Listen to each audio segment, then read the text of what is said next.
കഴിഞ്ഞ ദിവസം രാത്രി ഇടപ്പള്ളി മരോട്ടിച്ചുവട്ടിൽ ഒരു വീടിൻ്റെ കോമ്പൗണ്ടിൽ ഒരു പെരുമ്പാമ്പിനെ കാണുന്നു എന്ന് പറഞ്ഞിട്ട് റെസ്ക്യൂവിന് വിളിച്ചതാണ്. ഈ കാണുന്ന ഓടുകൾക്കിടയിലേക്കാണ് പാമ്പ് കയറിയിരിക്കുന്നത്. ഇതേ വീട്ടിൽ നിന്ന് തന്നെ ഇതിനു മുമ്പ് 2 തവണ പെരുമ്പാമ്പുകളെ റെസ്ക്യൂ ആയിട്ടുള്ളതാണ്.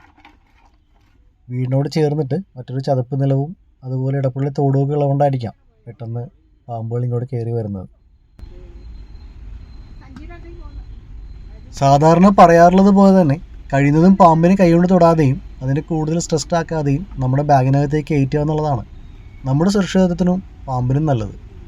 അതുകൊണ്ട് പാമ്പിൻ്റെ പൂർണ്ണമായ രൂപമോ അതിൻ്റെ വലിപ്പമോ ഒന്നും ഈ വീഡിയോയിൽ കൃത്യമായിട്ട് കാണുന്നില്ല. പക്ഷേ ഇതൊരു റെസ്ക്യൂ വീഡിയോ ആണ്. നമ്മളെങ്ങനെ സേഫായിട്ട് അതിനെ അവിടെ നിന്ന് റെസ്ക്യൂ ചെയ്ത് മാറ്റുന്നു എന്നുള്ളതാണ് ഇതിനകത്ത് വരുന്നത്. എന്തായാലും ഈയിടെയായിട്ട് പെരുമ്പാമ്പുകൾ വലിയ സഹകരണത്തിലാണ്. വലിയ ബുദ്ധിമുട്ടില്ലാതെ അവർ നമ്മുടെ ബാഗിനകത്തേക്ക് കയറുന്നുണ്ട്. അവർക്ക് എന്തോ ട്രെയിനിങ് കിട്ടിയെന്ന് തോന്നണേ.